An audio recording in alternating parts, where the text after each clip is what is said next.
નમસ્કાર મિત્રો, હું અશોકભાઈ રાઠોડ, રાપર શહેર કોંગ્રેસ પ્રમુખ. મારી સાથે તાલુકા પ્રમુખ ભીખુભાઈ સોલંકી, કોંગ્રેસના આગેવાનો છે. આજે આપની વચ્ચે એ વાત લઈને આવ્યા છીએ કે હાલે જે એસઆઈઆરની કામગીરી ચાલી રહી છે અને આ કામગીરી ચાલુ છે એવામાં જિલ્લા ભાજપના જવાબદાર નેતાઓ, આગેવાનો અને પાર્ટીના જવાબદાર સનિષ્ઠ વ્યક્તિઓ દ્વારા એક બે દિવસ અગાઉ જ રાપર ખાતે એક મિટિંગ, એમની અંગત મિટિંગ મળી અને એમાં એમના તમામ તાલુકાના કાર્યકર્તાઓ અને પદાધિકારીઓને બોલાવી અને એવી સૂચના આપવામાં આવી છે કે આ એસઆઈઆરની કામગીરી દરમિયાન જે વિપક્ષ તરફી જે વોટરો છે, જેમનું મતદાન ભાજપ વિરુદ્ધ થાય છે, એવા લોકોના બૂથ દીઠ 50થી 100 લોકોના વાંધા ઉપાડવાના,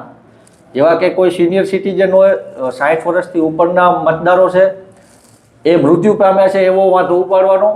અથવા જે બીજા લોકો છે એમનું અહીંયાથી કાયમી સ્થળાંતર થઈ ગયું છે, આવા વાંધો ઉપાડી અને મતદારોને એન કેન રીતે હેરાન પરેશાન કરવાનું ષડયંત્ર રચી રહ્યા છે.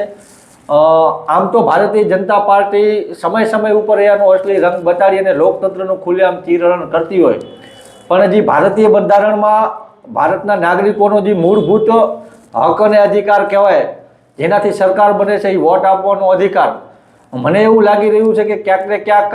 આવા ષડયંત્રો કરીને ભાજપ દ્વારા જે જનતાને વોટ આપવાનો અધિકાર છે એ પણ છીનવાનું એક મોટા પાયે ષડયંત્ર ચાલી રહ્યું છે. રાપર ખાતે મળેલી ભાજપની મિટિંગમાં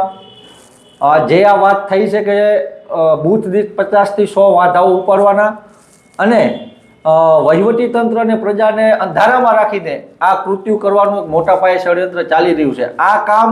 માત્ર રાપર તાલુકામાં જ નહીં થયું હોય, કારણ કે મેં કીધું કે જિલ્લાના સનિષ્ઠ અને જવાબદાર વ્યક્તિ દ્વારા મિટિંગ બોલાવવામાં આવેલી, એટલે આ રાપરની પણ જિલ્લાના 10 તાલુકામાં, અને મને તો એવું લાગે છે કે આખા રાજ્યમાં આવું ષડયંત્ર આમના દ્વારા થતું હશે. એટલે ભારતીય જનતા પાર્ટી એક બેશરમ પાર્ટી થઈ ગઈ એવી રીતના જો લોકોના મતાધિકાર છીનવાનો પ્રયત્ન કરતી હોય, આની ક્યાંક ને ક્યાંક અમારા સુધી આ ગંધ પહોંચી છે અને અમે વિપક્ષ તરીકે અને કોંગ્રેસ પક્ષ તરીકે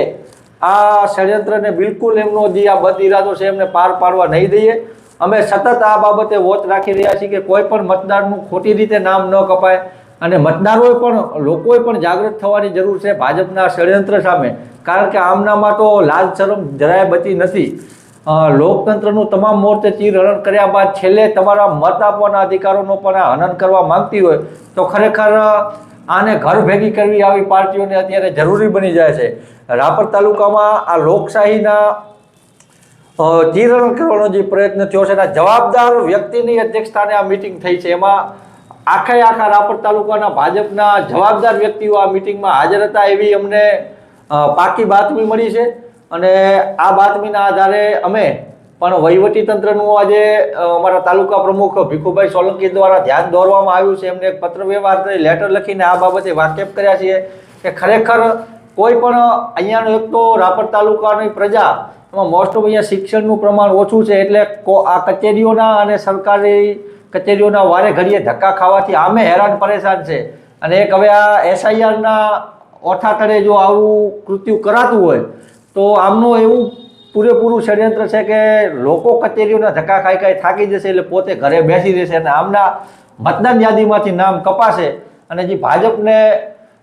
જે આનાથી લાભ થાય ચૂંટણીઓ જીતવાના કે અથવા એમના તરફી જે વોટરો છે એમના નામ રહે, જે વિપક્ષ તરફ જે મતદાન જાય છે, જે વોટ ભાજપની વિરુદ્ધમાં જાય છે, એમના નામ કપાય, આવું પૂરજોરમાં ષડયંત્ર ચાલી રહ્યું છે. આ ષડયંત્ર હું ભારતીય જનતા પાર્ટીને પણ અહીંયાથી હું ચીમકી આપવા માગું છું કે ખરેખર આટલી હદે જો તમે ગયા ગુજરાત થતા હોય તો ખરેખર લોકતંત્ર માટે આ એક કલંકરૂપ છે અને તમે